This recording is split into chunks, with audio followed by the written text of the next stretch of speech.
भारत ने पहले वनडे में श्रीलंका को दी मात, श्रीलंका को 9 विकेट से हराया। श्रीलंका के खिलाफ वनडे सीरीज के पहले मैच को टीम इंडिया ने एकतरफा अंदाज में 9 विकेट से जीत लिया। रविवार को दाम्बुला में खेले गए इस मैच में श्रीलंका की टीम 216 रन पर ऑल आउट हो गई थी। जवाब में भारत ने 28.5 ओवर में 1 विकेट खोकर जीत हासिल कर ली। इस जीत के साथ ही 5 मैचों की सीरीज में भारत ने 1-0 की बढ़त बना ली है। सीरीज का दूसरा मैच पल्लेकेल में गुरुवार 24 अगस्त को खेला जाएगा। भारत और श्रीलंका के बीच दाम्बुला में खेले गए पहले वनडे मुकाबले में मेजबान टीम को 9 विकेट से हार का सामना करना पड़ा। इस मैच में पहले बल्लेबाजी करते हुए श्रीलंका की पूरी टीम 43.2 ओवर में 216 रन बनाकर ऑल आउट हो गई।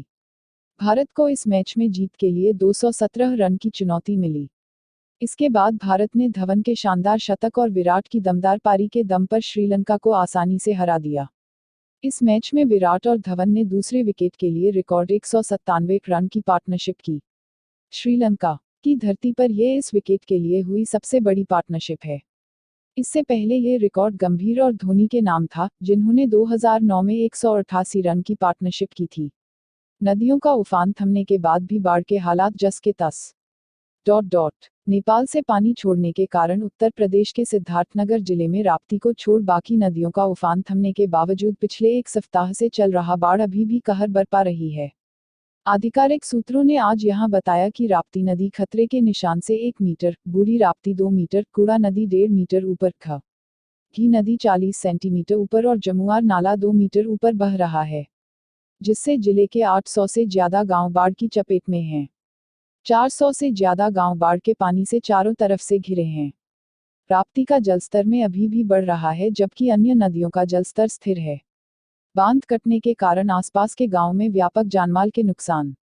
राप्ती नदी के कहर के कारण आज जिले के चौरीचौरा में 2 बांध कट गया है। राप्ती नदी पर बना बरही व रोहा बांध कल देर रात 2 स्थान पर कट गया। बांध कटने के कारण आसपास के गांव में जानमाल के नुकसान की आशंका जताई जा रही है। बांध से गांवों की दूर करीब 2 किमी की दूरी है।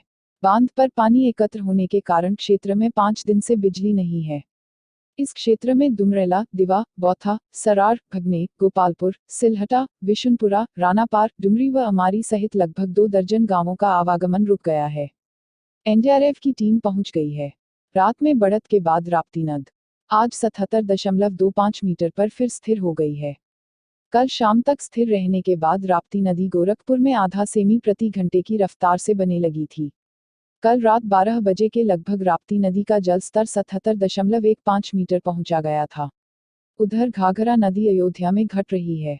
नासा को इंतजार सूर्य ग्रहण का, साल का दूसरा सूर्य ग्रहण आज। साल 2017 का पहला सूर्य ग्रहण 26 फरवरी को पड़ा था।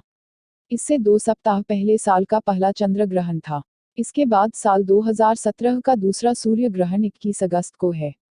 इससे 2 सप्ताह पहले रक्षाबंधन के दिन खंडग्रास चंद्र ग्रहण था। यह ग्रहण भारतीय समय के अनुसार रात 9:16 पर शुरू होगा और रात 2:34 पर समाप्त होगा। भारत में इस दौरान रात रहेगी तो यहां पर कहीं भी सूर्य ग्रहण दिखाई नहीं देगा। अमेरिकी अंतरिक्ष एजेंसी नासा ने भी इस सूर्य ग्रहण सोलर एक्लिप्स 2017 को खास बताया है। जारी बयान में कहा गया है कि 1918 के बाद पहली बार 100 साल बाद ऐसा अवसर आया है जब यह सूर्य ग्रहण पूरे अमेरिकी महाद्वीप में पूर्ण दिखाई देगा। इस दिन अमावस्या भी रहेगी। इस सूर्य ग्रहण से दुनिया को रूबरू कराने के लिए नासा ने इस बार खास इंतजाम किए हैं। नासा में एक्सपर्ट की टीम बिठाई गई है, जो सूर्य ग्रहण के दौरान उसकी डिटेल जानकारी लोगों को बताएंगे। नासा इसके लिए 12 जगहों से सूर्य ग्रहण का लाइव प्रसारण करेगा। इसके लिए नासा रिसर्च प्लेन, गुब्बारे और सैटेलाइट का सहारा ले रहा है। इस दूसरे सूर्य ग्रहण की अवधि 5 घंटे 18 मिनट रहेगी। भारतीय समयानुसार रात 9:16 से मंगलवार 22.08-17 रात 2:34 के मध्य भूगोल पर दिखाई देगा। यह ग्रहण यूरोप, उत्तर पूर्व एशिया, उत्तर पश्चिम अफ्रीका, उत्तरी अमेरिका में पश्चिम, दक्षिण अमेरिका, प्रशांत, अटलांटिक, आर्कटिक की ज्यादातर हिस्सों में दिखेगा। जो काम 15 वर्ष में नहीं हुआ था, वो 4 महीने में किया, सीएम योगी आदित्यनाथ। मुख्यमंत्री योगी आदित्यनाथ ने सहारनपुर दौरे में कहा, हमारी सरकार ने कम समय के कार्यकाल में ही प्रदेश का नक्शा बदलने का प्रयास किया है। सरकार बिना किसी भेदभाव व क्षेत्रवाद के विकास का काम कर रही है। सरकार जनहित से जुड़ी योजनाओं पर काम कर रही है। हमारी सरकार में किसी भी तरह की तुष्टीकरण के लिए कोई जगह नहीं है। संविधान में आस्था रखने वाले हर शख्स तक इन योजनाओं का लाभ पहुंचाया जाएगा। ये बातें यहां सोमवार को उत्तर प्रदेश के मुख्यमंत्री योगी आदित्यनाथ ने कही। मुख्यमंत्री योगी ने सोमवार को यहां सहारनपुर मंडल के अधिकारियों का साथ कानून व्यवस्था और विकास योजनाओं की समीक्षा की और ग्रामीण आवास योजना और निःशुल्क विद्युत संयोजन योजना के लाभार्थियों को प्रमाण पत्र वितरित किए। इससे पहले उन्होंने पार्टी के जनप्रतिनिधियों के साथ बैठक कर उन्हें 2019 लोकसभा चुनाव की तैयारियों में जुटने को कहा। वहां से निकल वे जनमंच में पहुंचे। संबोधन में उन्होंने पूर्ववर्ती सपा सरकार पर हमला बोला और कहा कि केंद्र से पर्याप्त धन मिलने के बाद भी गरीबों के लिए एक आवास नहीं बनाया गया। हादसे के 30 घंटे बाद ट्रेनों का संचालन शुरू, मंगलवार से फिर दौड़ने लगेगी Utkal Express. Kalinga Utkal Express train हादसे के करीब 30 घंटे बाद रविवार रात 1:45 पर ट्रेनों का संचालन शुरू हो सका। सबसे पहले नए रेलवे ट्रैक पर मालगाड़ी को गुजारकर चेक किया गया। फिर मंसूरपुर रेलवे स्टेशन पर बगैर यात्रियों के पैसेंजर मेरठ अंबाला ट्रेन को धीमी गति से निकाला गया। सोमवार को दिन भर एक्सप्रेस पैसेंजर व मालगाड़ियों को इस ट्रैक से मात्र 10 किलोमीटर प्रति घंटा की गति से निकलवाया गया। उधर इसके बावजूद रेलवे कर्मचारी नए बनाए गए रेलवे ट्रैक की मरम्मत कार्य में जुटे हुए हैं। सोमवार को भी दिन भर कर्मचारी मलबे को उठाकर सुरक्षित स्थानों पर रखने में लगे रहे। खतौली में शनिवार सायंकाल 5:50 पर कलिंग उत्कल एक्सप्रेस ट्रेन दुर्घटनाग्रस्त हो गई थी। ट्रेन हादसे में 24 यात्रियों की मौत और करीब 120 के घायल होने की पुष्टि की गई है। रविवार को दिन भर ट्रेनों का संचालन सुचारू कराने के लिए रेलवे का पूरा अमला लगा रहा। रविवार देर रात क्षतिग्रस्त हुए करीब 150 मीटर ट्रैक को फिर से बिछाने का कार्य पूरा हुआ। PWI ने राहत वैगन को नए ट्रैक से कई बार गुजारकर ट्रैक क्लियर होने की पुष्टि की। इसके उपरांत OHE वाया का क्लियरेंस मिला। आला अधिकारियों की सहमति के बाद रविवार रात 1:45 पर ट्रेनों का संचालन सुचारू हो सका। कलिंग उत्कल एक्सप्रेस का मंगलवार से पुरी से और 25 अगस्त को हरिद्वार से फिर से परिचालन शुरू किया जाएगा। शनिवार को उत्तर प्रदेश के खतौली में दुर्घटनाग्रस्त होने के बाद एक दिन के लिए पुरी और हरिद्वार से इस ट्रेन की सेवाओं को रद्द कर दिया गया था। पूर्व तटीय रेलवे की ओर से जारी विज्ञप्ति में कहा गया है कि 18,477 बटा 18,478 पुरी हरिद्वार पुरी कलिंग उत्कल एक्सप्रेस की सेवाओं को मंगलवार से पुरी से और 25 अगस्त को हरिद्वार से बहाल करने का निर्णय किया गया है। केजरीवाल ने मानहानि केस में बीजेपी नेता से मांगी माफी। अरविंद केजरीवाल ने अपने खिलाफ दायर एक मानहानि केस में बीजेपी नेता से माफी मांग ली। उन्होंने सोमवार को पटियाला हाउस कोर्ट को सौंपे लेटर में कहा कि मेरे कुछ पूर्व साथियों ने बीजेपी नेता और पूर्व सांसद अवतार सिंह भड़ाना के भ्रष्टाचार में लिप्त होने की जानकारी दी थी। इसके बाद मेरी ओर से उनके लिए कहे गए शब्दों और बयान पर खेद जताता हूं।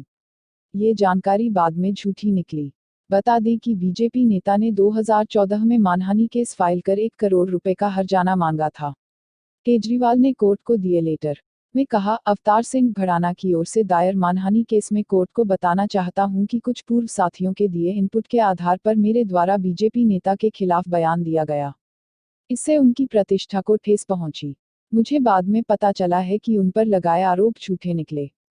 बयान पर मुझे खेद है, चाहता हूं कि केस वापस ले लिया जाए। 100 साल बाद अमेरिका में पूर्ण सूर्य ग्रहण। 100 साल बाद पूरा अमेरिका पूर्ण सूर्य ग्रहण का नजारा देख रहा है। यह सूर्य ग्रहण इसलिए खास है क्योंकि अमेरिका के 14 राज्यों में अलग अलग समय पर बिल्कुल स्पष्ट रूप से देखा जा रहा है। एस्ट्रोनॉमिकल सोसाइटी ऑफ इंडिया के लोकसंपर्क और शिक्षा समिति के अध्यक्ष नीरुज रामानुजम ने कहा, सूर्य ग्रहण के दौरान जब सौर कोरोना सामने आता है और इस दौरान सौर तूफान उत्पन्न होता है, तब सूर्य से काफी मात्रा में विकिरण और कई तरह के कण निकलते हैं। इसका प्रभाव काफी मजबूत होता है। आज इस साल का दूसरा सूर्य ग्रहण लगने वाला है। यह सोमवार की रात 9:16 पर लगेगा और मंगलवार सुबह 2:34 तक रहेगा। हालांकि प्रमुख रूप से यह ग्रहण उत्तरी अमेरिका, पश्चिमी अमेरिका, दक्षिणी अमेरिका, यूरोप के कुछ भागों में और उत्तर पश्चिमी अफ्रीका में दिखाई देगा। कमिश्नर व DIG ने बाढ़ग्रस्त क्षेत्र का दौरा किया। कमिश्नर अनिल कुमार व DIG नीलाब्जा चौधरी ने सोमवार को बाढ़ग्रस्त मानीराम क्षेत्र का दौरा किया। मोटरबोट से वह लगभग 5-6 किलोमीटर अंदर तक गए और अपने हाथ से बाढ़ पीड़ितों को राहत सामग्री प्रदान की। दिन में 12:30 बजे मोटरबोट खुली और 3:30 बजे वापस लौटी। इस 3 घंटे में लगभग 2 घंटे लगातार डीआईजी मोटरबोट में खड़े होकर बिना थके छत पर राहत सामग्री फेंकते रहे और पसीने पसीने हो गए थे। राप्ती का जलस्तर देख बढ़ रही धड़कनें। राप्ती के रोजाना बढ़ते जलस्तर के साथ शहरवासियों की धड़कनें भी बढ़ रही हैं। राजघाट पुल के साथ नौसर से गुजरने व ले बोगटा बरवार बांध पर हर रोज लोग केवल इसलिए पहुंचते हैं ताकि वे नदी के तेवर को समझ पाएं। बाघागाड़ा के निवासियों ने बताया, बाढ़ ने दिन का चैन और रात का सुकून छीन लिया है। घर किसके भरोसे छोड़कर जाएं, समझ नहीं आ रहा है। पिछली बाढ़ ने पूरा मकान जद में ले लिया था। हालात दोबारा वैसे ही बन रहे हैं। बाढ़ ने एक और जहां शहर के चारों ओर बसी आबादी का जनजीवन दुरूह कर दिया है, वहीं बाजार और व्यापार इसकी छाया से सहम गया है। दवा, फल सब्जी, होटल रेस्टोरेंट, कपड़ा, गहने, ट्रांसपोर्ट आदि क्षेत्रों से जुड़े व्यापारी और कामगार बाढ़ की विभीषिका के असर से परेशान हैं। पूर्वांचल में आई भयावह बाढ़ से शहर अन्य इलाकों से कट गया है। इसके चलते बाजार में सूखा सा पड़ गया है। सब्जी व्यापारी मुश्ताक अहमद ने बताया कि बाढ़ के चलते शहर में हरी सब्जियों के भाव बढ़ गए हैं। देहात क्षेत्र से आने वाली हरी सब्जियां बाढ़ में डूब चुकी हैं। बाहर से हरी सब्जियां आ रही हैं, लेकिन ट्रांसपोर्टेशन खर्च बढ़ने के चलते दाम करीब दोगुना होगा। या है, लोग आलू प्याज खरीद रहे हैं। आलू का रेट 2 रुपये प्रति किलो बढ़ा है, लेकिन प्याज की कीमतें नहीं बढ़ी हैं। हालांकि कुल मिलाकर बाढ़ के चलते बाजार मंदा हो गया है। आज नहीं जाना है बैंक, देश भर के बैंक के 10 लाख बैंककर्मी हड़ताल पर। आज अगर आप बैंक जा रहे हों तो पहले यह पता कर लें कि आपका बैंक खुला है या नहीं। दरअसल आज देश भर के सरकारी बैंक के कर्मचारी हड़ताल पर हैं। ऐसे में आज बैंकों में कोई काम नहीं हो सकेगा। United forum of Bank Unions (UFBU) के आह्वान पर आज की देशव्यापी हड़ताल में 10 लाख बैंक कर्मियों के शामिल हो सकते हैं। 22 अगस्त को देश भर के करीब 10 लाख बैंक कर्मी हड़ताल पर रहेंगे।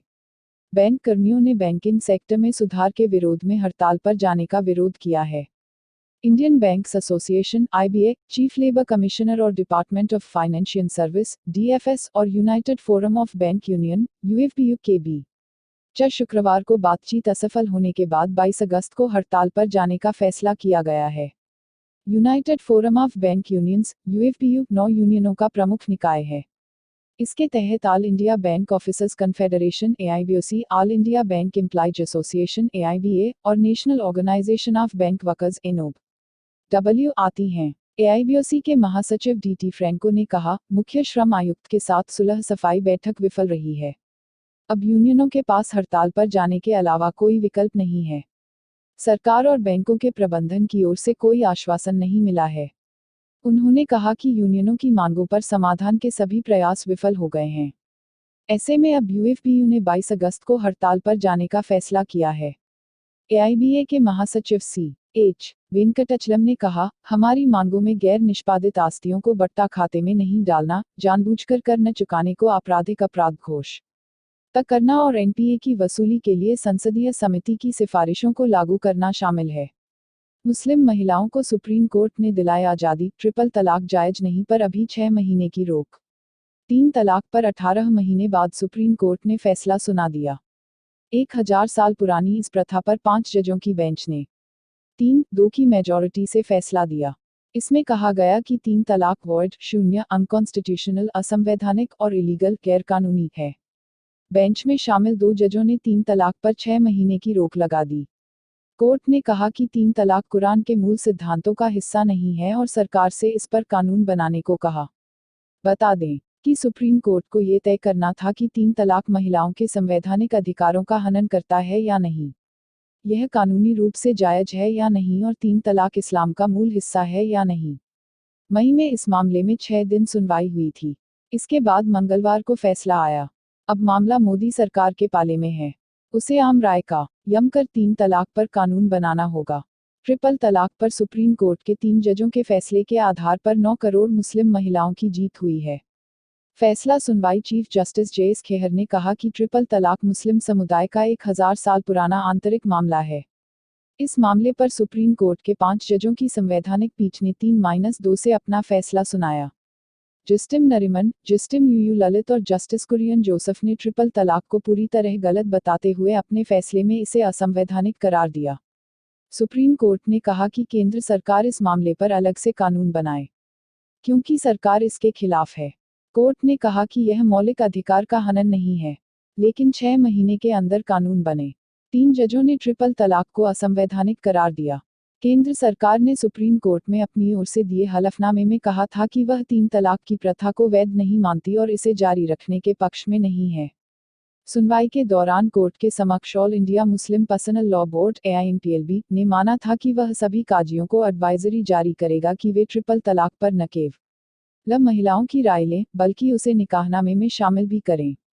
अब सबकी नजरें सुप्रीम कोर्ट के फैसले पर टिकी हैं। विराट कोहली ही तोड़ सकते हैं सचिन और पोंटिंग का रिकॉर्ड। 5 वनडे मैचों की सीरीज में पहला मैच भारत ने जीता। सलामी बल्लेबाज शिखर धवन, नाबाद 132 और कप्तान विराट कोहली, नाबाद 82 के साथ दूसरे विकेट के लिए उनकी 197 रनों की साझेदारी की मदद से भारतीय क्रिकेट टीम ने रविवार को रानगिरी अंतर्राष्ट्रीय स्टेडियम में खेले गए पहले वनडे मैच में श्रीलंका को 9 विकेट से हरा दिया। भारत ने 5 मैचों की सीरीज में 1-0 की बढ़त हासिल कर ली है। इस जीत के साथ साथ कप्तान कोहली अब और भी विराट हो गए हैं। भारत के 2 स्टार क्रिकेटर्स सचिन तेंदुलकर और विराट कोहली की तुलना काफी समय से हो रही है। श्रीलंका के खिलाफ विराट ने चेज करते हुए 82 रन की इनिंग खेली। इसके साथ चेज करते हुए उन्होंने 4000 रन भी पूरे कर लिए। ऐसा करने वाले विराट भारत के दूसरे और वर्ल्ड के तीसरे क्रिकेटर बन गए हैं। उनसे आगे सिर्फ सचिन तेंदुलकर 5490 और रिकी पोंटिंग 4186 हैं। चेज करते हुए 100 के एवरेज से रन बना रहे विराट जल्द ही सचिन का ये रिकॉर्ड तोड़ सकते हैं। गौरतलब है कि सचिन के बाद विराट को ही टीम इंडिया की नई रन मशीन कहा जा रहा है। पिछले 2 साल से विराट जिस फॉर्म में है, उससे ये लगता है कि वो सचिन के कुछ ऐसे वर्ल्ड रिकॉर्ड तोड़ सकते हैं जो गांगुली, पोंटिंग या जयसूर्या जैसे खिलाड़ी नहीं कर सके। राप्ती व घाघरा नदी के जल स्तर में उतार। राप्ती व घाघरा नदी के जल स्तर में उतार शुरू हो गया है। सोमवार की रात 1 बजे से राप्ती नदी 4 घंटे में 1 सेमी घट रही है। मंगलवार की रात 8 बजे तक नदी 77.120 मीटर पर बह रही थी। घाघरा नदी 3 घंटे में 1 सेमी की गति से घट रही है। मंगलवार की रात 8 बजे नदी का जल स्तर तुर्तीपार में 64.810 मीटर था। कुवानो नदी का भी जल स्तर कम हो रहा है। टापू बने गांवों के शरणार्थी बने लोग मूलभूत सुविधाओं को लेकर परेशान हैं। प्रशासन बाढ़ पीड़ितों को भोजन, राहत सामग्री, नावों की व्यवस्था में लगा हुआ है, लेकिन उसके समक्ष प्रभावित गांवों के ग्रामीणों को संक्रामक बीमारियों से बचाने की चुनौती है। क्षेत्र के 16 गांव टापू बने हुए हैं, जिसमें बरडीहा, कोलखास, ज्ञानकोल, जैतपुर, अजयपुरा आदि गांवों की दशा काफी खराब है। घर टापू बन चुका है, जहां सूरज की रोशनी तो पहुंचती है, किंतु रात में घनघोर अंधेरा रहता है। पानी से परेशान जहरीले सांप व बिच्छू भी कब्जा खतरा बने हुए हैं। शिक्षकों की भर्ती में बड़ा बदलाव। सरकार ने मेरिट के माध्यम से होने वाली माध्यमिक शिक्षकों की भर्ती की व्यवस्था समाप्त कर दी है। अब लिखित परीक्षा के आधार पर ही राजकीय माध्यमिक विद्यालयों में शिक्षकों की भर्ती की जाएगी। इसके अलावा अभ्यर्थियों के साक्षात्कार लेने की व्यवस्था को भी समाप्त कर दिया गया है। यह निर्णय मंगलवार को मुख्यमंत्री योगी आदित्यनाथ की अध्यक्षता में हुई कैबिनेट की बैठक में लिया गया। माध्यमिक शिक्षकों की भर्ती प्रक्रिया में बदलाव करने समेत कुल 8 प्रस्तावों को मंजूरी दे दी गई है। अब इनकी नियुक्ति में केवल यूपी अधीनस्थ चयन आयोग के द्वारा लिखित परीक्षा होगी। ये बातें मंगलवार को हुए कैबिनेट मीटिंग के बाद लोक भवन में सरकार के प्रवक्ता और कैबिनेट मंत्री सिद्धार्थनाथ सिंह और श्रीकांत शर्मा ने प्रेस ब्रीफिंग में कही। फैसले की जानकारी देते हुए सरकार के प्रवक्ता सिद्धार्थनाथ सिंह व श्रीकांत शर्मा ने बताया कि राजकीय माध्यमिक विद्यालयों में शिक्षकों की भर्ती में पारदर्शिता लाने के उद्देश्य से कैबिनेट ने राज्य अधीनस्थ शिक्षा सेवा नियमावली 1989 में संशोधन प्रस्ताव को मंजूरी दे दी है। यूपी में 5 दिन में दूसरा रेल हादसा, डंपर से टकराई कैफियत एक्सप्रेस, 10 डिब्बे पटरी से उतरे।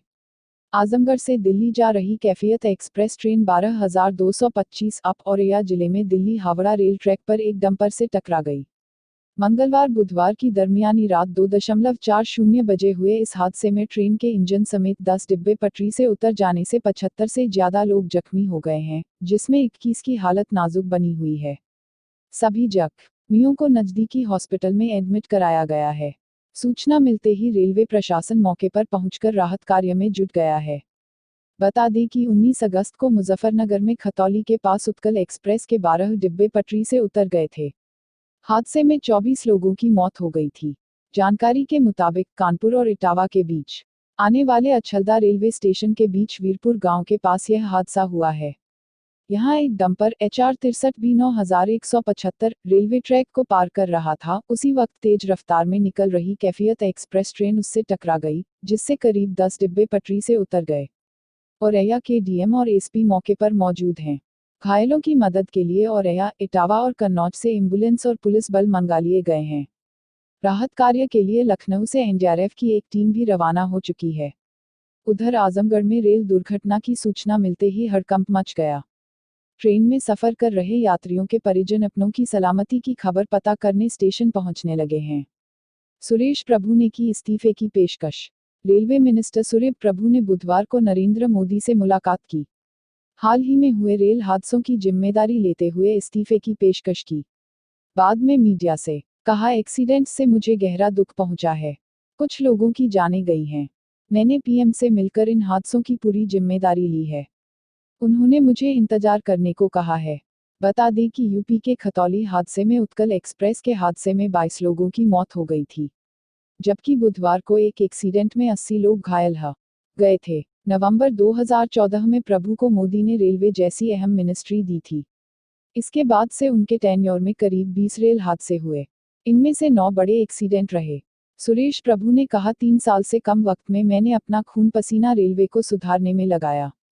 PM की लीडरशिप में दशकों पुराने सिस्टम को सुधारने और रेलवे में इन्वेस्टमेंट की कोशिश की। नए भारत के लिए PM चाहते हैं कि रेलवे बेहतर और मॉडर्न बने। मैंने इस वादे को पूरा करने की कोशिश की। रेलवे प्रोग्रेस की इसी लाइन पर आगे बढ़ रहा है। लेकिन हाल के हादसों से मैं बहुत दुखी हूँ। कुछ पैसेंजर्स को जान गंवानी पड़ी। रेल और रक्षा मंत्रालय पर निगाहें, मोदी सरकार के कैबिनेट में हो सकती है फेरबदल।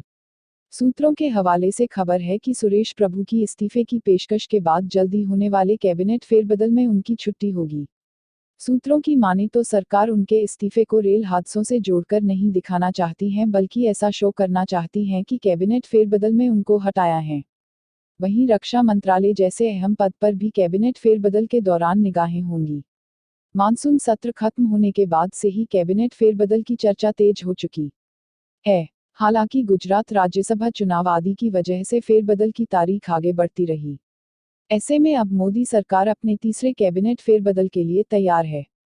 नए भारत के लिए PM चाहते हैं कि रेलवे बेहतर और मॉडर्न बने। मैंने इस वादे को पूरा करने की कोशिश की। रेलवे प्रोग्रेस की इसी लाइन पर आगे बढ़ रहा है। लेकिन हाँ, लगे हादसों से मैं बहुत दुखी हूँ। कुछ पैसेंजर्स को जान गंवानी पड़ी। PM से मिलकर इन हादसों की जिम्मेदारी ली। PM ने मुझसे इंतजार करने के लिए कहा है। अभी मोदी सरकार में ऐसे कई मंत्री हैं जिनके पास एक से ज्यादा महत्वपूर्ण मंत्रालय हैं। मनोहर पर्रिकर के गोवा का मुख्यमंत्री बनने के बाद अरुण जेटली के वित्त और रक्षा जैसे 2 बड़े मंत्रालय का भार है। चीन के साथ सीमा विवाद को देखते हुए एक फुल टाइम डिफेंस मिनिस्टर की जरूरत साफ देखी जा सकती है। RBI जल्द ही 200 रुपये का नया नोट जारी कर सकता है। भारतीय रिजर्व बैंक RBI जल्द ही 200 रुपये का नया नोट जारी कर सकता है। इसके लिए केंद्र सरकार ने RBI को नोटिफिकेशन जारी किया है। केंद्र सरकार की तरफ से अधिसूचना जारी होने के बाद सितंबर में नए नोट के लॉन्च होने की उम्मीद की जा रही है। नया नोट जारी होने के बाद कम मूल्य के नोटों का दबाव कम किया जा सकेगा। पहले इस नोट के साल के अंत तक बाजार में आने की उम्मीद की जा रही थी। सूत्रों की माने तो ATM के माध्यम से 200 रुपये के नए नोट नहीं दिए जाएंगे। सूत्रों के मुताबिक 200 रुपये के 50 करोड़ नोट मार्केट में लाए जाएंगे। केंद्रीय बैंक ने वित्त मंत्रालय के साथ विचार विमर्श के बाद मार्च में 200 का नोट लाने का फैसला किया था। बता दें, सुरक्षा और सरकारी प्रिंटिंग प्रेस की गुणवत्ता के लिए कई स्तरों पर जांच की गई है। पिछले साल नवंबर में बड़े नोट बंद होने की घोषणा के बाद देश में करेंसी की कमी हो गई थी। खबर यह भी है कि फिलहाल 1000 का नोट दोबारा पेश करने की कोई योजना नहीं है। आपको बता दें कि नवंबर 2016 में केंद्र सरकार ने नोटबंदी के बाद 500 और 1000 रुपये के नोटों को बंद कर दिया था। सरकार ने 200 का नोट लॉन्च करने का फैसला देश में करेंसी की स्थिति सुधारने के लिए है। सूत्रों के अनुसार 2000 रुपये के बड़े नोट की वजह से जो समस्याएं आ रही हैं उन्हें भी 200 का नोट लाकर दूर किया जा सकेगा। रेलवे बोर्ड के नए चेयरमैन बने अश्विनी लोहानी। रेलवे बोर्ड के चेयरमैन ए के मित्तल के इस्तीफे के बाद अश्विनी लोहानी को नया चेयरमैन बनाया गया। फिलहाल वह एयर इंडिया के सीएमडी हैं। लोहानी की जगह राजीव बंसल को मिलेगी। मित्तल के इस्तीफे के पीछे उत्तर प्रदेश में 2 बड़े ट्रेन हादसों को वजह बताया जा रहा है। उधर रेल मंत्री ने बुधवार को नरेंद्र मोदी से मुलाकात की। बाद में मीडिया से कहा, एक्सीडेंट से मुझे गहरा दुख पहुंचा है। कुछ लोगों की जानें गई हैं। मैंने पीएम से मिलकर इन हादसों की पूरी जिम्मेदारी ली है। उन्होंने मुझे इंतजार करने को कहा है। बता दें कि यूपी के खतौली में उत्कल एक्सप्रेस के हादसे में 22 लोगों की मौत हो गई थी, जबकि बुधवार को एक और एक्सीडेंट में 80 लोग घायल हो गए। रेलवे मैकेनिकल सर्विस के अधिकारी लोहानी इससे पहले दिल्ली के मंडल रेल प्रबंधक के तौर पर भी अपनी सेवाएं दे चुके हैं। वह आईटीडीसी के अध्यक्ष पद के साथ ही राजधानी में रेल संग्रहालय के निदेशक पद की जिम्मेदारी भी संभाल चुके हैं। लोहानी एयर इंडिया का सीएमडी बनने से पहले Indian railway service of mechanical engineers के डिवीजन रीजनल मैनेजर थे। घट रहा राप्ती नदी का जलस्तर। गोरखपुर के लोगों को बुधवार को कुछ राहत मिली। राप्ती, रोहिन, गोर्रा, आमी, कुवानो और घाघरा नदी के जलस्तर में गिरावट आई है। इससे शहरी क्षेत्र की जनता ने राहत की सांस ली है। हालांकि सभी नदियों का जलस्तर अभी खतरे के निशान से ऊपर है। ग्रामीण क्षेत्रों में बाढ़ का कहर जारी है। अब भी लाखों लोग फंसे हैं। सेना, एनडीआरएफ और पीएसी के जवान राहत बचाव के काम में लगे हैं। दूसरी तरफ गोरखपुर और देवरिया की सीमा से सटे टमटा के पास बांध टूट गया। इससे कई गांव जलमग्न हो गए। बुधवार की रात 12 बजे तक का जल स्तर मीटर में राप्ती 76.840। केंद्रीय जल आयोग के मुताबिक नेपाल में बारिश कम हुई है। इसका असर रोहिन नदी पर भी पड़ा है। कैंपियरगंज तहसील में तबाही मचाने वाली इस नदी का जलस्तर तेजी से गिर रहा है। हरतालिका तीज व्रत। सुहागिनें आज अपने सुहाग की लंबी उम्र के लिए रखेंगी निर्जल व्रत। हरतालिका तीज यानी वो दिन जब सुहाग की लंबी उम्र के लिए की जाती है पूजा। निर्जल व्रत रख मांगी जाती है सुहाग की लंबी उम्र की कामना और मांगा जाता है सुख समृद्धि का आशीर्वाद। तीज के मौके पर सुबह से ही व्रत कर पूजा की तैयारियों में तो आप लग जाएंगी। इस व्रत की पात्र कुमारी कन्याएं या सुहागिन महिलाएं दोनों ही हैं, लेकिन एक बार व्रत रखने बाद जीवन भर इस व्रत को रखना पड़ता है। यदि व्रती महिला गंभीर रोगी हालात में हो तो उसके बदले में दूसरी महिला या उसका पति भी इस व्रत को रख सकने का विधान है। अखंड सुहाग की कामना के साथ सुहागिनें हरितालिका तीज का पर्व श्रद्धा, भक्ति और हर्षोल्लास के माहौल में गुरुवार को मनाएंगी। विवाहित महिलाएं पति की लंबी उम्र की कामना के साथ ही निराजल उपवास रखेंगी और शुक्रवार सुबह व्रत का पारण करेगी। अविवाहित कन्याएं भी मनचाहे वर के लिए यह व्रत रखती हैं। इस व्रत पर सौभाग्यवती स्त्रियां नए लाल वस्त्र पहनकर, मेहंदी लगाकर 16 श्रृंगार करती है और शुभ मुहूर्त में भगवान शिव और मां पार्वती जी की पूजा आरंभ करती है। इस पूजा में शिव पार्वती की मूर्तियों का विधिवत पूजन किया जाता है और फिर हरतालिका तीज की कथा को सुना जाता है। माता पार्वती पर सुहाग का सारा साम न चढ़ाया जाता है। ज्योतिषाचार्यों के मुताबिक गुरुवार को हस्त नक्षत्र है। दोपहर में 3:58 के साथ सूर्यास्त से पूर्व 6:20 तक पूजा के लिए उत्तम मुहूर्त है।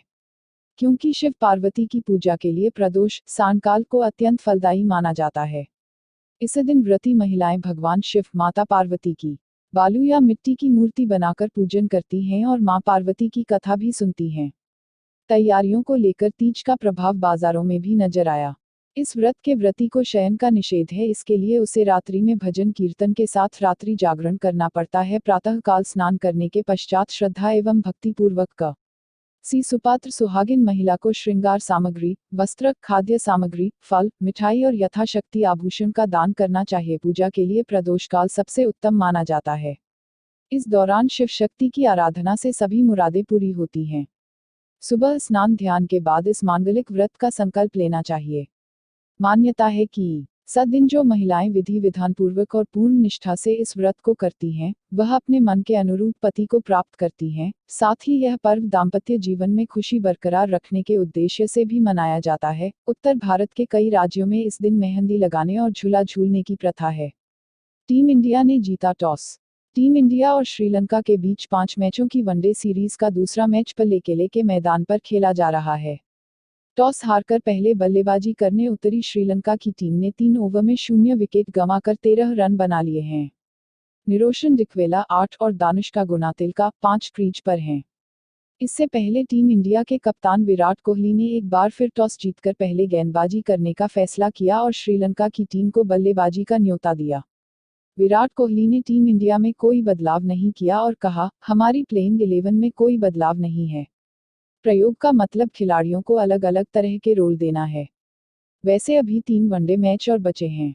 विराट कोहली ने शिखर धवन की तारीफ भी की। शिखर धवन गजब के खिलाड़ी हैं। जब वो खुलकर खेलते हैं तो गेंदबाजी और पिच मायने नहीं रखती। अगर चला कोहली का बल्ला तो बनाएंगे ये 5 बड़े रिकॉर्ड। टीम इंडिया ने सीरीज में 1-0 से बढ़त बना ली है। टीम इंडिया पल्लेकेले में खेले जाने वाले दूसरे वनडे में आज फिर से मेजबान टीम को कड़ी चुनौती देने के लिए बेताब होगी। इस मैच में टीम इंडिया के कप्तान विराट कोहली पर सबकी नजरें होंगी, क्योंकि उनके पास बहुत से रिकॉर्ड अपने नाम करने का मौका है। कौन है ये रिकॉर्ड, आइए नजर डालते हैं। 1. कोहली के पास जयसूर्या का रिकॉर्ड तोड़ने का मौका। 2. एक टीम के खिलाफ 2000 रन पूरा करने का मौका। 3. नंबर 1 बनेंगे विराट कोहली। 4. वनडे में छक्कों का शतक लगाएंगे कोहली। 5. कोहली के पास वनडे में 800 चौके पूरा करने का मौका। नेपाल के प्रधानमंत्री 5 दिवसीय दौरे पर भारत। मोदी बोले, हमारी दोस्ती हिमालय जैसी। नेपाल के प्रधानमंत्री शेर बहादुर देउबा 5 दिवसीय राजकीय दौरे पर बुधवार को नई दिल्ली पहुंचे, जहां हवाई अड्डे पर विदेश मंत्री सुषमा स्वराज ने उनका स्वागत किया। नेपाल के प्रधानमंत्री शेर बहादुर देउबा भारत दौरे पर हैं। गुरुवार को उन्होंने प्रधानमंत्री नरेंद्र मोदी से मुलाकात की। इसके जरिए भारत ने यह संकेत देने की कोशिश की है कि वह अपने पड़ोसी देश के साथ संबंधों को कितना महत्व देता है। विदेश मंत्रालय के प्रवक्ता रवीश कुमार ने दोनों नेताओं की एक तस्वीर पोस्ट करते हुए ट्वीट किया, एक घनिष्ठ पड़ोसी का विशेष स्वागत। विदेश मंत्री सुषमा स्वराज ने नेपाल के प्रधानमंत्री शेर बहादुर देउबा का राजकीय दौरे पर भारत पहुंचने पर स्वागत किया। दोनों देशों के बीच सड़क, सुरक्षा, बिजली, पानी के कुल 8 समझौते हुए हैं। साझा प्रेस कॉन्फ्रेंस को संबोधित करते हुए प्रधानमंत्री नरेंद्र मोदी ने कहा कि नेपाल के नागरिकों की उपलब्धियों की तारीफ करते हैं। नेपाल में भारत के सहयोग से कई तरह की विकास की योजनाएं चल रही है। नेपाल के विकास में भारत भी एक अहम साझेदार है। मैंने नेपाल के प्रधानमंत्री देउबा के साथ दोनों देशों की साझेदारी पर चर्चा की। मोदी ने कहा कि हम दोनों देशों के संबंध हिमालय के जितने पुराने हैं। आरबीआई आज जारी करेगा 200 रुपए का नोट।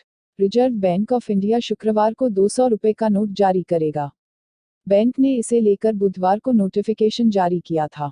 चमकीले पीले कलर का यह नोट पहली बार जारी किया जा रहा है। बता दें कि नोटबंदी के वक्त सरकार ने 1000 का नोट बंद कर दिया था। 200 के नोट की प्रिंटिंग जारी है और करेंसी चेस्ट में भी ये आने लगे हैं। बता दें कि 18 अगस्त को आरबीआई ने 50 रुपए का नया नोट लाने का ऐलान किया था। बता दें, सुरक्षा और सरकारी प्रिंटिंग प्रेस की गुणवत्ता के लिए कई स्तरों पर जांच की गई है। पिछले साल नवंबर में बड़े नोट बंद होने की घोषणा के बाद देश में करेंसी की कमी हो गई थी। जिस तरह से 1 और 5 रुपए के बीच 2 रुपए एक लिंक है, उसी तरह से 100 और 500 रुपए के नोट के बीच में 200 रुपए की जरूरत महसूस की गई है। आरबीआई के सूत्रों के मुताबिक 100 और 500 रुपए की कीमत वाले नोटों के बीच में कोई दूसरा नोट मार्केट में चलन में नहीं है। ऐसे में माना जा रहा है कि मार्केट में आने के बाद ये नोट तेजी से पॉपुलर होंगे। 2000 रुपए के नोटों के जरिए ब्लैक मार्केटिंग होने की खबरें आने के बाद आरबीआई लगातार बड़े नोटों की हिस्सेदारी मार्केट से कम करना चाह रहा है। राइट टू प्राइवेसी बुनियादी हक है। राइट टू प्राइवेसी बुनियादी हक है। सुप्रीम कोर्ट की 9 जजों की बेंच ने गुरुवार को एक राय में यह फैसला सुनाया। कोर्ट ने कहा कि राइट टू प्राइवेसी कॉन्स्टिट्यूशन के आर्टिकल 21 के तहत आता है। Article 21 right to life and personal liberty से जुड़ा है। सुप्रीम कोर्ट के इस फैसले का असर आधार स्कीम पर पड़ सकता है। ऐसा इसलिए क्योंकि आधार को जरूरी करने के खिलाफ पिटीशन दायर होने के बाद ही राइट टू प्राइवेसी का मामला 9 जजों की इस बेंच तक पहुंचा था। बेंच ने अपने फैसले में आधार के बारे में साफ तौर पर कुछ नहीं कहा, लेकिन लॉ एक्सपर्ट्स का मानना है कि सरकार अब आसानी से आधार का दायरा नहीं बढ़ा सकेगी। सुप्रीम कोर्ट ने कहा कि राइट टू प्राइवेसी बुनियादी हक है। यह फैसला सुनाने वाली 9 जजों की कॉन्स्टिट्यूशन बेंच की अध्यक्षता चीफ जस्टिस जे.एस. खेहर कर रहे थे। बेंच में justice J. Chelameswar, justice S A. Bobde, justice R K. Agrawal, justice R F. Nariman, justice Abhay Manohar Sapre, justice D Y. Chandrachud, justice Sanjay Krishan Kaul और जस्टिस एस. अब्दुल नजीर शामिल थे। 15 सितंबर को डाले जाएंगे वोट। यूपी में उपचुनाव की घोषणा। चुनाव आयोग ने उत्तर प्रदेश विधान परिषद में खाली हुई 4 सीटों पर उपचुनाव की घोषणा की है। इसकी सूचना चुनाव आयोग ने एक प्रेस रिलीज जारी कर दी। उपचुनाव के लिए नामांकन भरने की अंतिम तिथि 5 सितंबर है। 6 सितंबर को नामांकन पत्रों की जांच की होगी। इसके बाद 8 सितंबर तक कैंडिडेट्स अपना नाम वापस लेंगे। 15 सितंबर को सुबह 9 बजे से शाम 4 बजे तक मतदान होगा और 15 सितंबर शाम 5 बजे काउंटिंग होगी। बता दें कि जिन सीटों के लिए चुनाव हो रहा है, उनमें बुक्कल नवाब, यशवंत, डॉक्टर सरोजनी अग्रवाल, अशोक वाजपेयी की खाली हुई सीटें शामिल हैं। गौरतलब है कि बुक्कल नवाब और यशवंत ने 29 जुलाई 2017 को सीट खाली की थी। इन सीटों पर 6 जुलाई 2022 को कार्यकाल पूरा होगा। वहीं डॉक्टर सरोजनी अग्रवाल ने 4 अगस्त और अशोक वाजपेयी ने 9 अगस्त को सीट छोड़ी थी। इन दोनों ही सीटों का कार्यकाल 30 जनवरी 2021 तक रहेगा। बता दें कि मुख्यमंत्री योगी आदित्य नाथ, उप मुख्यमंत्री केशव प्रसाद मौर्य, उप मुख्यमंत्री दिनेश शर्मा के अलावा मंत्री स्वतंत्र देव सिंह व मोहसिन रजा फिलहाल तो किसी सदन के सदस्य नहीं हैं। दिनेश शर्मा नेता विधान परिषद भी हैं। आज मनाया जा रहा देश भर में गणेश चतुर्थी। गणेश चतुर्थी का पर्व भगवान गणेश जी के जन्मदिन के रूप में मनाया जाता है। इस बार यह पर्व शुक्रवार को मनाया जा रहा है। गणेश चतुर्थी के दिन पूजन का विशेष महत्व होता है। इस पूजन में छोटी छोटी बातों का विशेष महत्व होता है। इस बार गणेश चतुर्थी पर 58 साल बाद विशेष संयोग बन रहा है।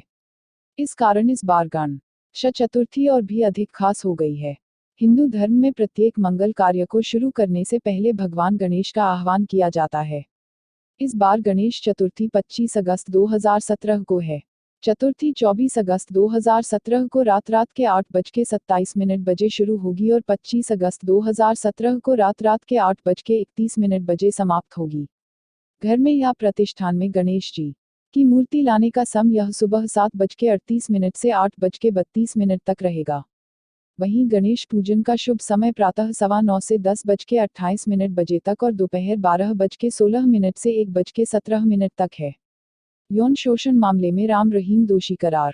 प्रधानमंत्री नरेंद्र मोदी ने डेरा सच्चा सौदा प्रमुख गुरमीत राम रहीम सिंह को एक अदालत द्वारा बलात्कार मामले में दोषी ठहराए जाने के बाद हरियाणा और कुछ अन्य राज्यों में फैली हिंसा को बेहद दुखद बताते हुए शुक्रवार 25 अगस्त रात इनकी कड़ी निंदा की और शांति की अपील की। मोदी ने राष्ट्रीय सुरक्षा सलाहकार अजीत डोभाल और गृह सचिव राजीव महर्षि के साथ स्थिति की समीक्षा की और अधिकारियों को सामान्य स्थिति बहाल करने के लिए दिन रात जुट जाने को कहा गया है। डेरा सच्चा सौदा प्रमुख गुरमीत राम रहीम 50 को सीबीआई कोर्ट ने शुक्रवार को यौन शोषण मामले में दोषी करार दिया।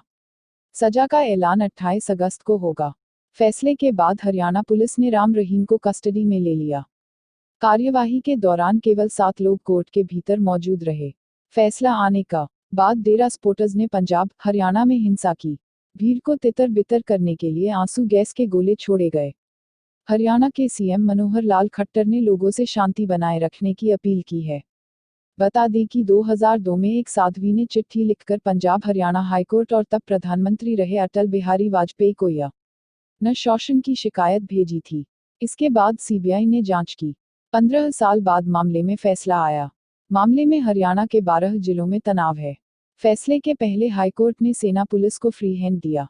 साथ ही कहा कि जो भी बवाल करे तो सख्ती बरतें। तेज प्रवाह से सीएम योगी आदित्यनाथ की मोटरबोट डगमगाई।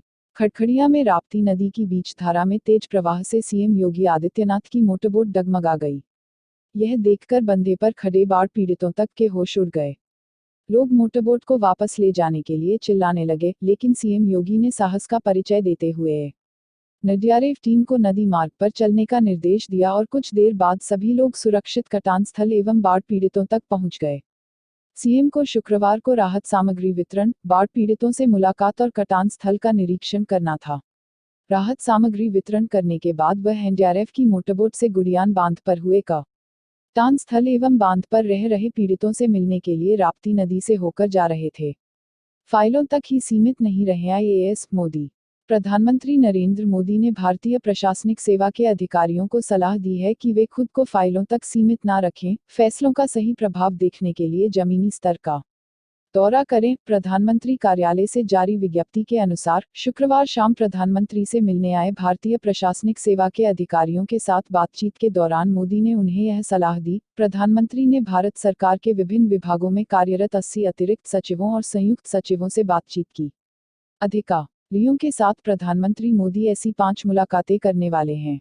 इस सिलसिले में यह दूसरी मुलाकात थी। मोदी ने कहा कि अधिकारी अपने काम को सिर्फ एक नौकरी की तरह न लें। इस अवसर का इस्तेमाल देश में शासन में सकारात्मक परिवर्तन लाने के लिए करें।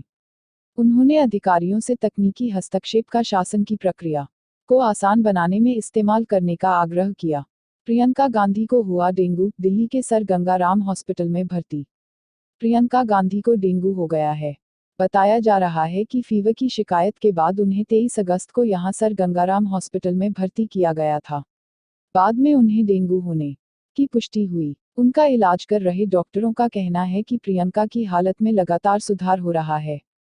मीडिया रिपोर्ट्स से सर गंगाराम हॉस्पिटल के चेयरमैन डीएस राणा के हवाले से प्रियंका को डेंगू होने और हॉस्पिटल में भर्ती किए जाने की पुष्टि की गई है। उनका इलाज चेस्ट मेडिसिन डिपार्टमेंट के चीफ कंसल्टेंट डॉक्टर कटर अरूप बसु कर रहे हैं। बता दें कि गांधी परिवार के मेंबर्स का इलाज गंगाराम हॉस्पिटल में ही होता रहा है। पिछले दिनों सोनिया गांधी की तबीयत खराब होने पर भी उन्हें इसी हॉस्पिटल में भर्ती किया गया था। धोनी भुवनेश्वर ने बचाई टीम इंडिया की लाज। भुवनेश्वर कुमार नाबाद 53 और महेंद्र सिंह धोनी नाबाद 45 के बीच 8वें विकेट के लिए बेहद अहम साझेदारी के दम पर भारत ने श्रीलंका को गुरुवार 24 अगस्त को पल्लेकेले स्टेडियम में खेले गए दूसरे वनडे मैच में 3 विकेट से हरा दिया। इसी के साथ 5 वनडे मैचों की सीरीज में भारत ने 2-0 की बढ़त ले ली है। श्रीलंका ने पहले बल्लेबाजी करते हुए पूरे 50 ओवर खेलने के बाद 8 विकेट के नुकसान पर 236 रन बनाए थे, लेकिन बारिश के कारण भारत को आखिर में डकवर्थ लुईस पद्वती से 47 ओवरों में 231 रन बनाने का मौका मिला। रोहित शर्मा 54 और शिखर धवन 49 ने पहले विकेट के लिए 109 रन जोड़े, लेकिन इसके बाद भारत ने 12 रन के अंदर 6 विकेट गंवा दिए। भारत का स्कोर एक समय 7 विकेट पर 131 रन था, लेकिन पूर्व कप्तान धोनी नाबाद 45 और भुवनेश्वर नाबाद 53 ने यहीं से 8वें विकेट के लिए 100 रन की अटूट साझेदारी की। भारत ने आखिर में 44.2 ओवर में 7 विकेट पर 231 रन बनाकर 5 मैचों की श्रृंखला में 2-0 से बढ़त हासिल की। हिंसा से हुए नुकसान की भरपाई करेगा डेरा एचसी। डेरा सच्चा सौदा चीफ राम रहीम को शुक्रवार को जैसे ही यौन शोषण मामले में दोषी ठहराया गया, वैसे ही समर्थकों ने हिंसा शुरू कर दी। कुछ ही घंटों के भीतर 5 राज्यों तक फैली इस हिंसा, आगजनी और पथराव में पब्लिक प्रॉपर्टी का नुकसान हुआ ही साथ 30 लोगों की जान चली गई और 250 लोग घायल हो गए। पंजाब और हरियाणा हाईकोर्ट ने निर्देश दिया कि प्रॉपर्टी को हुए नुकसान की भरपाई डेरा सच्चा सौदा से वसूली जाए। बता दें कि 15 साल बाद सीबीआई कोर्ट ने डेरा चीफ को यौन शोषण केस में दोषी ठहराया है। सजा का ऐलान 28 अगस्त को किया जाएगा। हिंसा में 30 लोगों की जान गई और 250 से ज्यादा घायल हुए हैं। 350 ट्रेनें रद्द हैं। पंचकुला में सैकड़ों गाड़ियां जला दी गई। सरकारी दफ्तरों में भीड़ घुस गई। मीडिया की ओबी वैन भी जला दी गई। पंजाब के 2 रेलवे स्टेशन मलोट और बल्लुआ न में आगजनी की गई। पंचकुला के मानसा में इनकम टैक्स ऑफिस और संगरूर में तहसीलदार का दफ्तर जला दिया गया। 2 पेट्रोल पंप फूंक दिए गए। जेल में ही कोर्ट लगाकर राम रहीम को सुनाई जाएगी सजा। यौन शोषण मामले में दोषी डेरा सच्चा सौदा के चीफ राम रहीम को सजा सुनाने के लिए रोहतक जेल में कोर्ट लगाई जाएगी। न्यूज एजेंसी एएनआई के मुताबिक हरियाणा और पंजाब कोर्ट ने प्रशासन को इस बारे में व्यवस्थाएं करने के निर्देश दिए हैं। एचसी ने लेटर में कहा, जेल में कोर्ट रूम में जुडिशियल ऑफिसर, स्टाफ, वकीलों और पार्टियों के आसानी से दाखिल होने और उनकी सुरक्षा की व्यवस्था की जाए। इसके अलावा जुडिशियल ऑफिसर और 2 स्टाफ मेंबर्स के सेफ एयर ट्रांसपोर्ट की भी व्यवस्था की जाए। इससे पहले हरियाणा के डीजीपी बीएस संधू ने कहा था, हम वीडियो कॉन्फ्रेंसिंग के जरिए सुनवाई की कोशिश कर रहे हैं। अगर जरूरत पड़ी तो जेल में ही सभी व्यवस्थाएं कर दी जाएंगी। बता दें कि 25 अगस्त को पंचकुला की स्पेशल सीबीआई कोर्ट ने राम रहीम को यौन शोषण मामले में दोषी करार दिया था और सजा के ऐलान के लिए 28 अगस्त की तारीख तय की थी। लेकिन फैसले के बाद ही डेरा समर्थकों ने हिंसा शुरू कर दी थी, जो कुछ ही घंटों के भीतर 5 राज्यों तक फैल गई। इस हिंसा में 43 लोगों की मौत हो गई। राम रहीम को रोहतक जेल में रखा गया है। मिनी मेट्रो दौड़ेगी गोरखपुर में। गोरखपुर में अब दौड़ेगी मिनी मेट्रो। इसकी फिजिबिलिटी रिपोर्ट बन गई है। 3 बोगियों वाली मिनी मेट्रो जमीन से ऊपर एलिवेटेड कॉरिडोर के सहारे चलेगी। इससे तहसील और ब्लॉक मुख्यालयों को भी जोड़ा जाएगा। इसी सिलसिले में मेट्रो मैन ई श्रीधरन जल्द ही गोरखपुर आएंगे। बाढ़ग्रस्त क्षेत्रों का दौरा करने गोरखपुर आए मुख्यमंत्री योगी आदित्यनाथ ने शुक्रवार की देर रात गोरखनाथ मंदिर में शहर के प्रमुख पत्रकारों से बातचीत की और शहर के विकास का खाका सामने रखा। मुख्यमंत्री ने कहा कि गोरखपुर में जमीन के नीचे मेट्रो चलाने में कई दिक्कतें हैं। यहाँ जलस्तर काफी ऊपर है, इसलिए मिनी मेट्रो चलाने का फैसला किया गया। यह फायदेमंद और सस्ता रहेगा। इसकी डिटेल प्रोजेक्ट रिपोर्ट डीपीआर बन रही है। मिनी मेट्रो के लिए एलिवेटेड ओवरब्रिज बनाए जाएंगे, फिर ट्रैक बिछाकर ट्रेन दौड़ाई जाएगी। यह काम जल्द पूरा होगा। शहर के साथ ही मिनी मेट्रो रूट से पीपीगंज, कैंपी, यरगंज, सहजनवा सहित अन्य तहसील, विकासखंड मुख्यालय को जोड़ा जाएगा। इससे परिवहन सेवा मजबूत होगी। कम खर्च में ही शहर के एक हिस्से से दूसरे हिस्से में आसानी से जाया जा सकेगा। इन वीएसएसएल आज सीरीज जीत की हैट्रिक लगाना चाहेगा भारत। श्रीलंका के खिलाफ तीसरे एक दिवसीय क्रिकेट मैच में भारतीय टीम कल उतरेगी तो उसकी नजरें 5 मैचों की श्रृंखला अपने नाम करने पर होगी, जबकि मेजबान टीम प्रतिष्ठा बचाने के इरादे से खेलेगी। विराट कोहली एंड कंपनी ने श्रृंखला में 2.0 से बढ़त बना ली है और अगला मैच जीतकर 3.0 की अजेय बढ़त बनाना चाहेगी। आखिरी 2 मैच कोलंबो में खेले जाएंगे। दूसरे वनडे में 7 विकेट 131 रन पर गंवाने के बाद भारत ने शानदार वापसी करते हुए जीत दर्ज की। भारत ने यहां ज्यादा वनडे क्रिकेट नहीं खेला है और गुरुवार को मिली जीत यहां उसकी दूसरी ही जीत थी। भारत ने पहले यहां 2012 में खेला था, दूसरे और तीसरे वनडे के लिए 2 दिन के अंतर के बाद।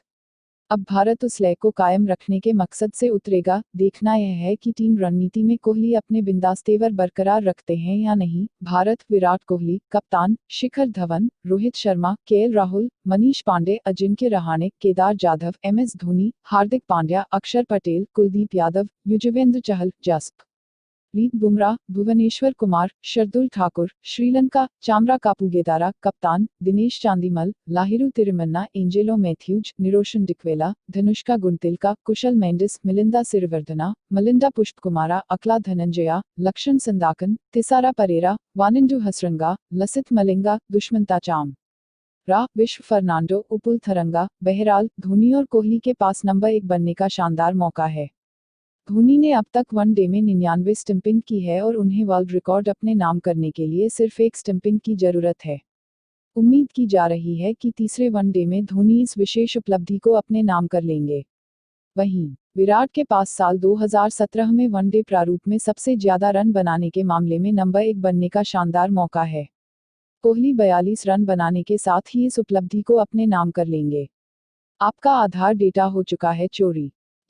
आधार के सिक्योरिटी फीचर्स को लेकर छिड़ी बहस के बीच विकिलीक्स के बड़े खुलासे ने सबको डरा दिया है। विकिलीक्स का कहना है कि अमेरिकी खुफिया agency CIA, central intelligence agency, ने भारतीय आईडी कार्ड आधार का डेटाबेस चुरा लिया है। मीडिया रिपोर्ट्स के मुताबिक एजेंसी ने इस साइबर जासूसी के लिए अमेरिका की technology provider company crossmatch technologies द्वारा तैयार टूल डिवाइस के जरिए आधार डेटा चुराया है। विकिलीक्स ने ट्वीट कर ये पूरी जानकारी दी। विकिलीक्स के मुताबिक इस साइबर जासूसी के लिए टेक्नोलॉजी ईजाद करने वाली क्रॉसमैच वही अमेरिकी कंपनी है जिसने आधार की regulatory body unique identification authority of India UIDAI को बायोमेट्रिक टेक्नोलॉजी अवेलेबल कराया है।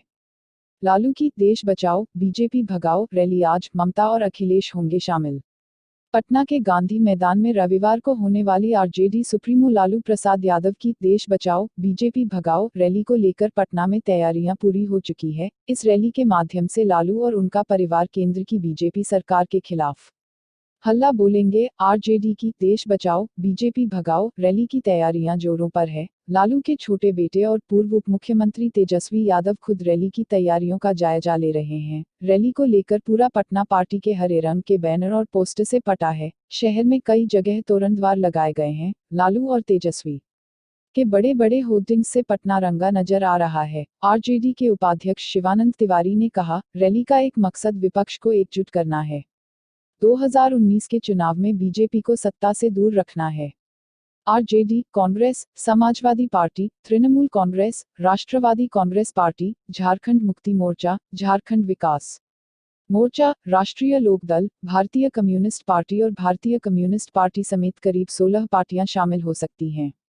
ये शामिल हो सकते हैं ममता बनर्जी, अखिलेश यादव, गुलाम नबी आजाद, शरद यादव, तारिक अनवर, हेमंत सोरेन, बाबूलाल मरांडी, चौधरी जयंत सिंह, सुधाकर रेड्डी और डी राजा जैसे और भी विपक्षी नेता शामिल हो सकते हैं। लालू यादव के छोटे बेटे तेजस्वी यादव पिछले एक माह से रैली को सफल बनाने में जुटे हैं। रैली में ज्यादा से ज्यादा लोग जुटे, इसके लिए तेजस्वी ने 9 अगस्त से जन आक्रोश यात्रा शुरू की थी।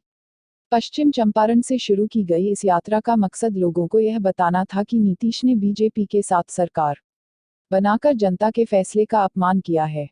लोकसभा और विधानसभा 2024 चुनाव एक साथ करवाने के पक्ष में नीति आयोग ने वर्ष 2024 से राष्ट्रहित में लोकसभा और विधानसभाओं के लिए एक साथ 2 चरणों में चुनाव करवाने का समर्थन किया है।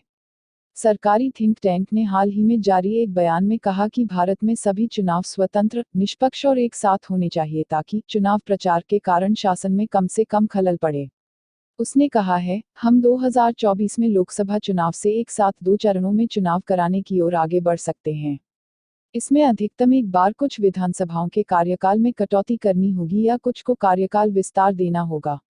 3 वर्ष का कार्य एजेंडा 2017-2018 से 2019-2020 शीर्षक वाली इस रिपोर्ट के अनुसार इसमें संवैधानिक और वैधानिक संशोधनों के लिए मसौदा तैयार करना, एक साथ चुनाव कराने के लिए संभव कार्ययोजना तैयार करना, पक्षकारों के साथ बातचीत के लिए योजना बनाना और अन्य जानकारियां जुटाना शामिल होगा।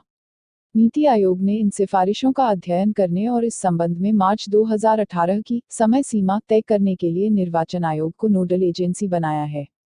बाढ़ के चलते बसें सोनौली से दिल्ली वाया मेहदावल होकर चलेंगी। बाढ़ के चलते सड़कों के टूटने से गोरखपुर से सोनौली तक बसें अभी नहीं चल पाएंगी। सोनौली से दिल्ली जाने वाली बसें मेहदावल वाया कैंपियरगंज के रास्ते सोमवार से चलने लगेंगी। उधर जंगल कौड़िया से सोनौली तक बसों का संचालन रविवार से शुरू हो गया। मानीराम से जंगल कौड़िया तक कई जगह सड़कों के धंसने और टूटने के कारण रोडवेज प्रशासन अभी बसों का संचालन नहीं कर पाएगा। सोनौली से गोरखपुर के बीच सफर करने वाले यात्रियों के सामने 2 विकल्प हैं। वे जंगल कौड़िया तक किसी अन्य साधन से पहुंचकर रोडवेज की बस से सफर कर सकते हैं। इसके अलावा उनके सामने नौतनवा से गोरखपुर के लिए बस सेवा का विकल्प मौजूद है। गोरखपुर से वाराणसी मार्ग पर सीधी बस सेवा पहले ही शुरू हो चुकी है। सिद्धार्थनगर में अभी बसें नहीं चल पा रही हैं।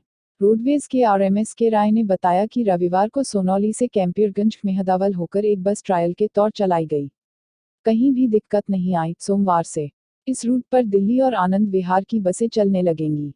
देश में 125 करोड़ लोगों का गठबंधन होगा, बीजेपी के खिलाफ लालू का शंखनाद।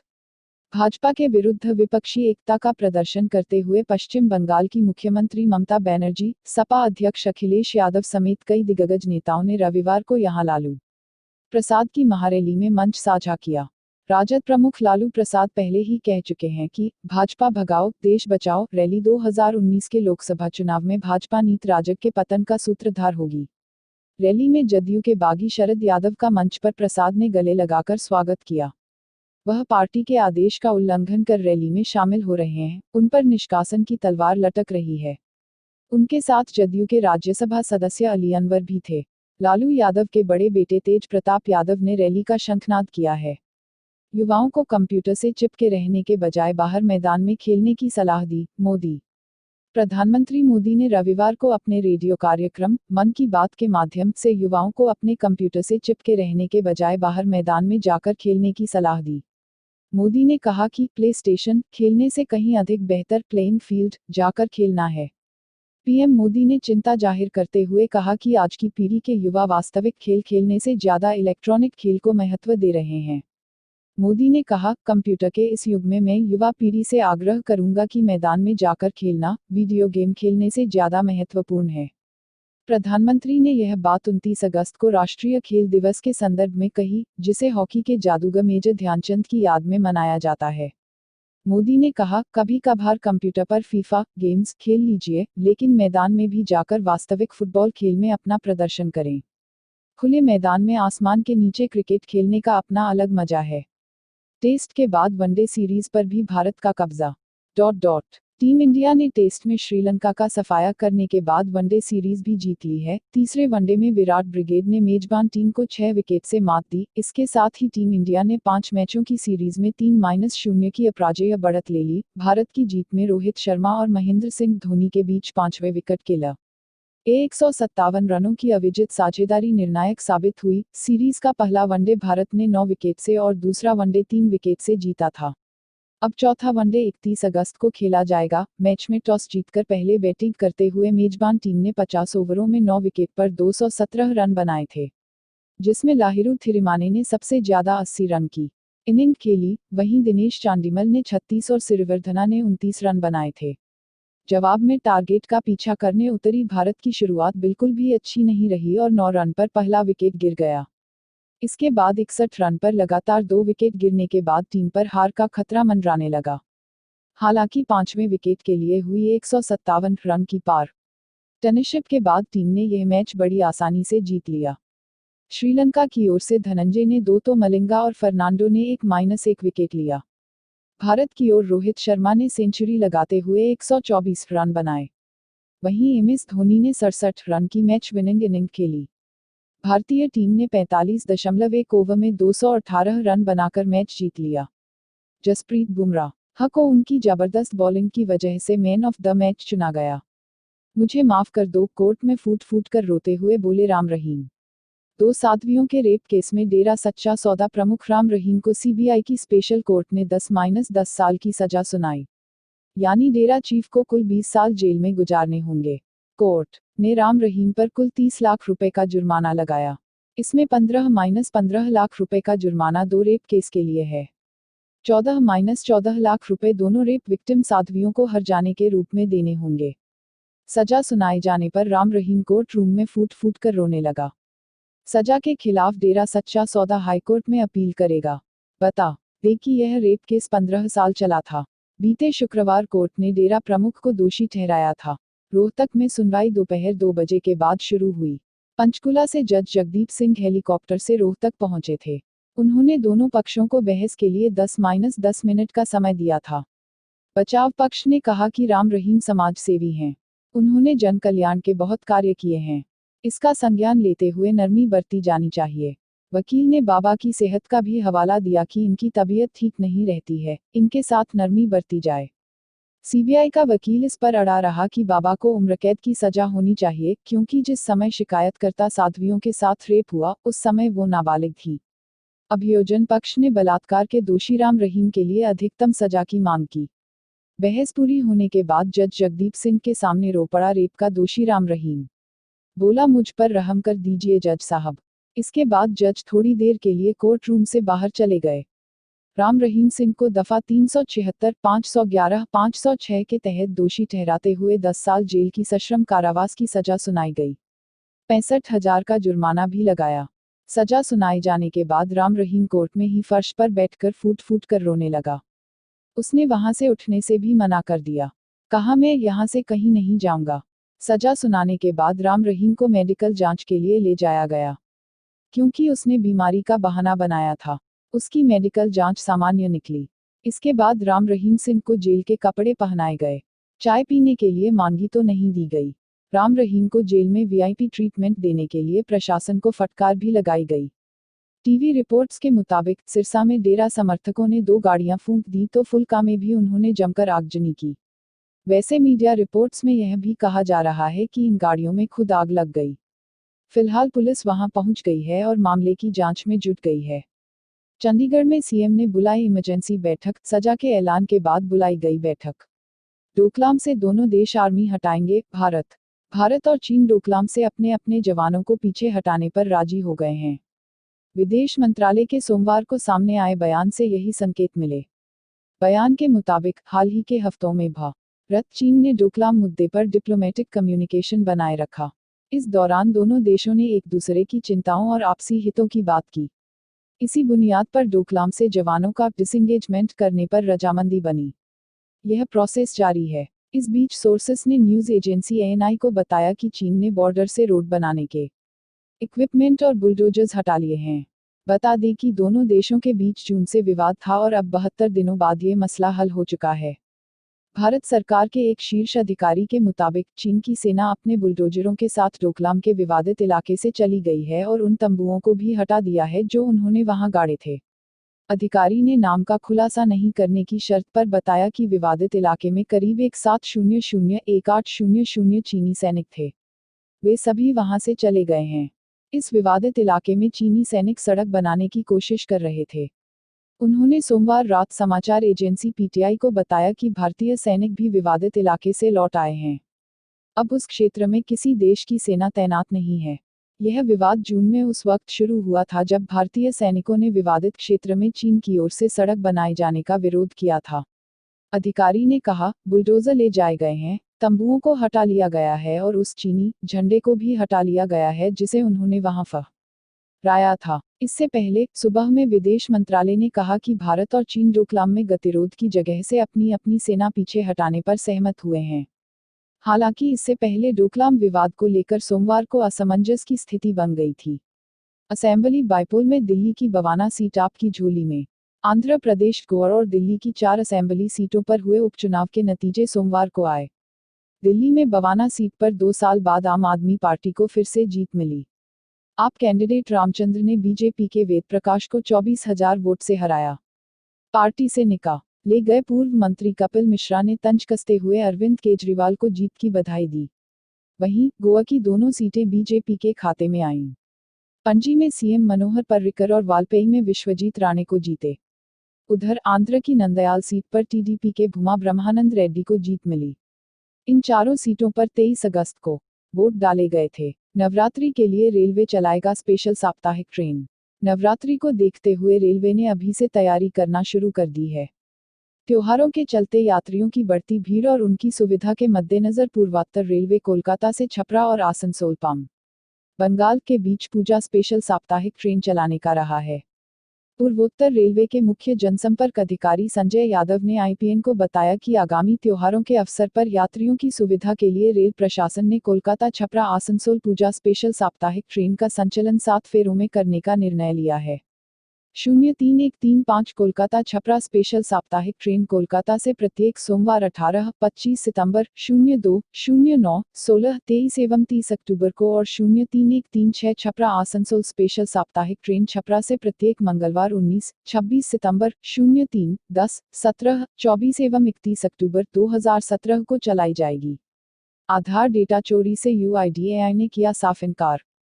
भारतीय विशिष्ट पहचान प्राधिकरण यूआईडीएआई ने आज कहा कि आधार प्रणाली में डाटा सेंधमारी से बचाव के ठोस उपाय किए गए हैं। प्राधिकरण ने ऐसी खबरों को खारिज किया है कि कुछ विदेशी एजेंसियों ने आधार के बायोमेट्रिक डाटा तक कथित तौर पर पहुंचने का रास्ता बना लिया था। प्राधिकरण का बयान विकीलीक्स उस रिपोर्ट के बाद आया है जिसमें उसने संकेत दिया है कि अमेरिका की खुफिया एजेंसी सीआईए आधार के डेटाबेस तक पहुंचने का रास्ता कथित रूप से बना लिया था। विकीलीक्स द्वारा दी गई रिपोर्ट को भारत की आधार कंपनी यूआईडीएआई ने नकार दिया है। रिपोर्ट में आधार के लिए बायोमेट्रिक उपकरण उपलब्ध करवाने वाली कंपनी क्रॉसमैच के साथ का अमेरिकी खुफिया एजेंसी के लिए साइबर जासूसी के लिए उपकरण बनाने की खबर थी, जिसमें विकीलीक्स ने दावा किया था कि क्रॉसमैच के बनाए उपकरण से अमेरिकी खुफिया एजेंसी ने आधार के डेटा में सेंध मार दी है। विकीलीक्स के इस दावे को भारतीय विशिष्ट पहचान प्राधिकरण यूआईडीएआई ने दावा किया है कि आधार डेटा में सेंधमारी से बचाव के लिए ठोस उपाय किए गए हैं। प्राधिकरण ने इन रिपोर्ट्स को सिरे से खारिज कर दिया है। इन आरोपों का खंडन करते हुए प्राधिकरण ने कहा गया है कि आधार के लिए बायोमेट्रिक आंकड़ों को जुटाने की प्रणाली हमारे देश के भीतर ही विकसित की गई है और इसमें पर्याप्त और आधुनिक सुरक्षा फीचर हैं जो किसी भी संभावित अनाधिकृत पहुंच या किसी भी प्रकार के बायोमेट्रिक डिवाइस में डाटा के ट्रांसमिशन को रोकने में सक्षम है। चीन में 3 से 5 सितंबर के बीच ब्रिक्स समिट में हिस्सा लेंगे मोदी। प्रधानमंत्री नरेंद्र मोदी 3 से 5 सितंबर के दौरान ब्रिक्स शिखर सम्मेलन में हिस्सा लेने के लिए चीन के शियामेन की यात्रा पर जाएंगे। विदेश मंत्रालय ने आज इस आशय की जानकारी दी। ब्रिक्स सम्मेलन में मोदी के हिस्सा लेने जाने की घोषणा ऐसे समय में हुई है जब एक दिन पहले ही डोकलाम के मुद्दे पर भारत और चीन के बीच 73 दिनों से जारी गतिरोध खत्म हो गया था और दोनों देशों ने इस क्षेत्र से अपने सैनिक हटा लिए थे। नरेंद्र मोदी अगले महीने चीन के दौरे पर जाएंगे। वे चीन के शियामेन में 3 से 5 सितंबर के बीच होने वाली ब्रिक्स समिट में हिस्सा लेंगे। मोदी का यह दौरा ऐसे समय होगा जब 72 दिन चला डोकलाम विवाद सुलझ गया है। भारत इस विवादित इलाके से अपने जवान हटा रहा है, वहीं चीन ने रोड प्रोजेक्ट से जुड़े कंस्ट्रक्शन इक्विपमेंट्स हटा लिए हैं। यह विवाद सुलझने के बाद सोमवार को संकेत मिले थे कि मोदी चीन दौरे पर जाएंगे। मंगलवार को विदेश मंत्रालय ने इस दौरे की पुष्टि की। क्या है ब्रिक्स? प्रश्नवाचक चिन्ह। ब्रिक्स ब्राजील, रूस, इंडिया, चाइना, साउथ अफ्रीका देशों का एक ग्रुप है। यह 2011 में बना था। इसमें दुनिया की 43% आबादी का रिप्रेजेंटेशन है। इनकी कुल जीडीपी दुनिया की जीडीपी का 23.1% है। भारत इस समिट की 2 बार मेजबानी कर चुका है।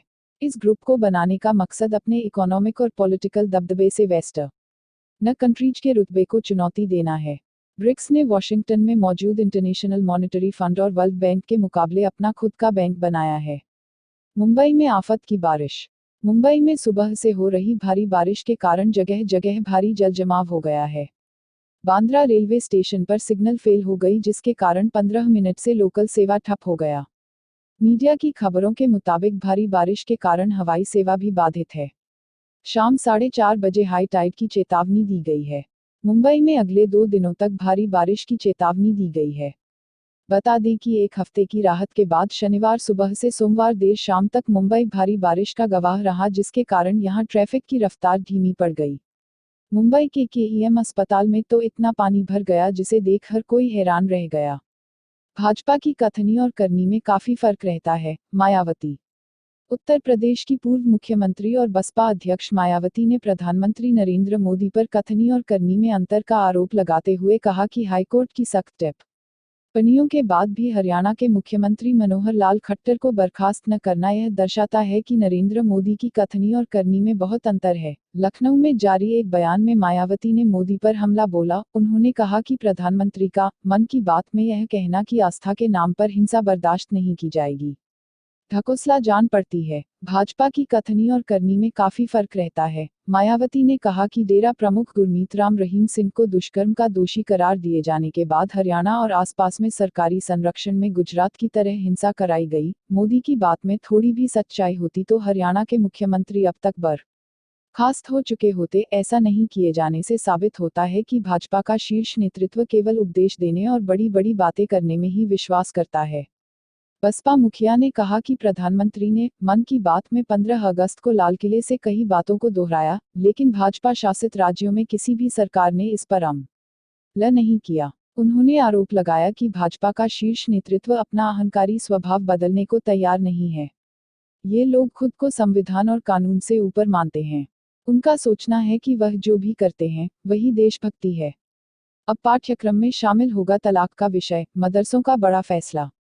तलाक के मामले में मदरसों ने बड़ा फैसला किया है। सुप्रीम कोर्ट द्वारा एक बार में 3 तलाक को लेकर ऐतिहासिक निर्णय दिए जाने के मद्देनजर बरेलवी मुसलमानों की आस्था के सबसे बड़े केंद्र दरगाह आला हजरत ने अपने मसलक के मदरसों के पाठ्यक्रम में तलाक का विषय शामिल करने का फैसला किया है। दरगाह आला हजरत के दारुल इफ्ता मंजरे-ए-इस्लाम के अध्यक्ष मुफ्ती सैयद कफील हाशमी ने मंगलवार को यहां बताया कि तलाक को लेकर शरीयत में कई तरह की शर्तें हैं, लेकिन तलाक के ज्यादातर मामलों में इनकी अनदेखी की जाती है। लोगों में तलाक के बारे में सही जानकारी न होना भी गड़बड़ी की बड़ी वजह है। कुछ दिन पहले सुप्रीम कोर्ट की ओर से 3 तलाक पर लगाए गए प्रतिबंध के बाद यूपी के अलीगढ़ में मुस्लिम महिलाओं ने खुशी का इजहार दिवाली मनाकर किया। महिलाओं ने आतिशबाजी करने के साथ साथ मिठाइयां भी बांटी। तलाक पीड़िता आयशा ने बताया कि मुस्लिम महिलाओं को छोटी छोटी बात पर तलाक दे दिया जाता था, जो कि गलत था। अब केंद्र सरकार शरीयत को ध्यान में रखकर ऐसा कानून बनाए जिससे मुस्लिम महिला का उत्पीड़न नहीं हो सके। उन्होंने कहा कि अब मदरसों के विद्यार्थियों को तलाक का सही तरीका बताया जाएगा, जो कुरान और हदीस के हिसाब से होगा। दरगाह आला हजरत की तरफ से देश भर के बरेलवी मदरसों के लिए जल्द ही इस सिलसिले में आदेश जारी किया जाएगा। हाशमी ने बताया कि मदरसों में तलाक का सही तरीका जानने के बाद विद्यार्थी अपने आसपास के इलाकों में तलाक को लेकर परामर्श भी देंगे। मदरसों में होने वाली पेरेंट्स टीचर मीटिंग (पीटीएम) में भी तलाक का सुन्नत तरीका बताया जाएगा। आईआईटी और सेंट्रल यूनिवर्सिटी में होंगे देशभक्तिपूर्ण शो। भारत छोड़ो आंदोलन के 75 साल पूरा होने के जश्न में आयोजित किए जाएंगे यह इंडिया का टाइम है नाम के कार्यक्रम के हिस्से के तौर पर बैंड निर्धारित किए। केंद्र सरकार एक बार फिर से देशभक्ति के मुद्दे पर सवालों के घेरे में है।